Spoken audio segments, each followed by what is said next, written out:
중앙지검 구치감에 가본 경험이 있는 사람은 많지 않을 것입니다. 네, 저는 가봤습니다. 저도 가봤습니다. 근데 구치감이 너무 좁아가지고요. 서울 구치소 독방하고 또 다릅니다. 굉장히 좁고요.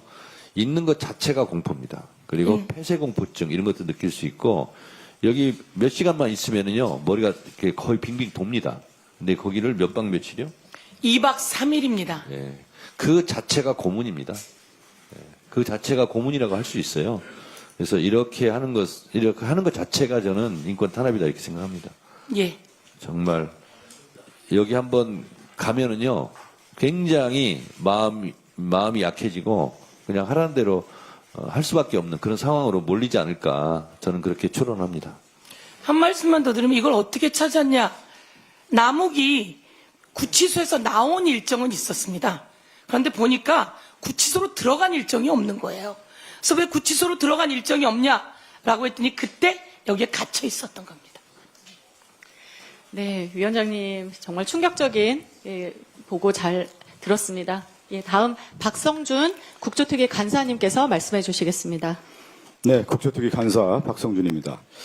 이번 국정조사를 통해 저희가 확인한 것은 명확합니다. 이 사건들은 수사가 아니었습니다. 윤석열 정권이 기획하고 국가기관을 동원해 정적을 제거하려 한 조작이었습니다. 쌍방울 대북소금 사건에서는 검찰이 피의자를 회유하고 진술을 조작한 정황이 확인됐습니다. 박상용 검사의 독수에는 만족할 수 있는 결과를 암시하며 진술 방향을 유도하는 내용이 담겨 있었습니다. 핵심 증인에게는 금전이 제공됐고 그 이후 진술이 바뀌었습니다. 진술이 증거를 만든 것이 아니라 부당 거래가 진술을 만들어냈습니다. 대장동 사건에서는 더 충격적인 사실이 확인됐습니다. 10년치에 달하는 정영학 녹취록 어디에도 이재명 대표, 정진상 실장, 김영 부원장의 이름은 나오지 않았습니다. 범죄를 입증할 객관적 증거가 없었다는 뜻입니다. 그런데도 검찰은 구치감에 수감 중이던 남욱을 심야에 불러 아이들 사진을 들이밀면서 배를 갈라 장기를 꺼낼 수 있다고 협박했습니다. 증거가 없으니 협박으로 진술을 만드는 것입니다. 서해 공무원 피격 사건과 통계조작 사건도 마찬가지였습니다.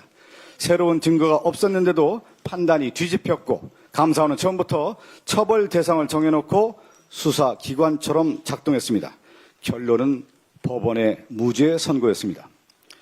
저희 특위가 이번 조사에서 주목하는 것은 이 사건들이 우연히 반복된 것이 아니라는 점입니다. 윤석열 정권의 정치검찰은 국정원을 숙주 삼아서 국정원을 조작 기소의 수단으로 활용했습니다. 쌍방울 사건에서는 유도윤, 김준혁 검사가 국정원에 파견돼 기획감찰을 주도했고 수사에 불리한 보고서 53건은 은폐됐습니다. 서해 공무원 사건에서는 검사가 국정원 감찰심의관으로 파견돼 고발장을 직접 작성하고 다시 검찰로 돌아가 자신이 고발한 사건의 공판을 수행했습니다. 국가정보기관이 정치검찰의 특정 정치 목적을 위한 기소의 도구로 전락한 것입니다. 이것은 검사 개인의 일탈이 아닙니다. 윤석열 대통령실이 지시하고 국정원이 기획하고 감사원이 뒷받침하고 검찰이 집행했습니다. 정권 차원에서 설계된 국가 권력의 조직적 권력 남용입니다. 저희 특위에서는 앞으로 이어질 청문회를 통해 이 기획의 정점에 누가 있었는지, 누가 지시하고 누가 실행했는지를 끝까지 밝혀내겠습니다. 네, 간사님 감사합니다. 다음은 박선원 의원께서 긴급한 보고가 있어서 말씀해 주시겠습니다. 서해 공무원 피격 사건 관련해서 보고드릴 사항이 있습니다. 윤석열 정권의 정치검찰 조작기소 과정에서 한미동맹을 위태롭게 할 뿐만 아니라 국가안보에 심대한 해악을 끼친 사실이 확인되었습니다. 윤석열 정권은 출범 직후 최혁 검사와 이창현 검찰 수사관을 국정원에 보냈습니다. 감찰심의관으로, 감찰조사관으로 감찰 라인을 장악하고 이전 정부의 중요한 사건을 다 발라냈습니다. 그 핵심이 바로 서해 공무원 피격 사건과 쌍방울 대북 사업입니다. 문제는 그 과정에서 국가정보원의 비밀정보, 한미연합 특수정보가 담긴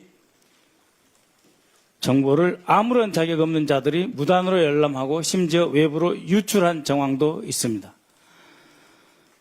국가정보원에서는 비밀 취급을 하기 위해서 일반 비밀 취급 인가를 받아야 됩니다. 그리고 한미연합 특수정보는 훨씬 더 높은 단계의 특수정보 비밀 취급 인가를 받아야 합니다. 그러나 최혁, 이창현은 특히 SI, 한미연합 특수정보 인가증을 받지 않았습니다. 받지 않은 채 무단으로 열람하고 그리고 그것을 심지어 조작하고 검찰에 유출한 정황이 있습니다. 국가정보원법 제4조에 따르면 국가기밀사항은 국가정보원이 철저하게 지키고 보안 감사를 할 수 있게 되어 있습니다. 그것은 국가 안보와 관련된 시설, 그리고 문서, 그리고 그 문서를 다루는 인원에 대한 보안 감사를 할 수 있는 권한이 있습니다. 지금 최혁, 이창현은 SI 정보를 다룰 수 있는 인가증이 없는 자들입니다. 이들은 국가정보원 신입직원으로 들어가면 맨 처음 해야 되는 대한민국 국가에 대한 충성서약도 하지 않았습니다. 대한민국 국가에 대한 충성서약은 한 번 하면 결코 그 기억을 상실할 수 없는 매우 중요하고 장대한 서약 행사입니다.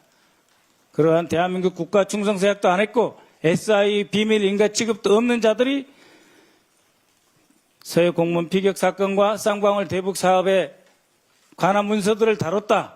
쌍방울 대북 사업 관련 문서는 2급 비밀, 서해 공무원 피격 사건은 SI 한미연합 특수정보. 이것을 다룬 것은 이들이 제기하는 모든 공소, 이들이 제기하는 모든 지적이 다 불법이다라고 하는 점이고 지금 당장 국가정보원은 이에 대해서 고발 조치를 취해주기 바랍니다. 저희 국정조사특별위원회도 이에 대해서 법적 조치를 취할 것입니다. 이상입니다. 네, 방금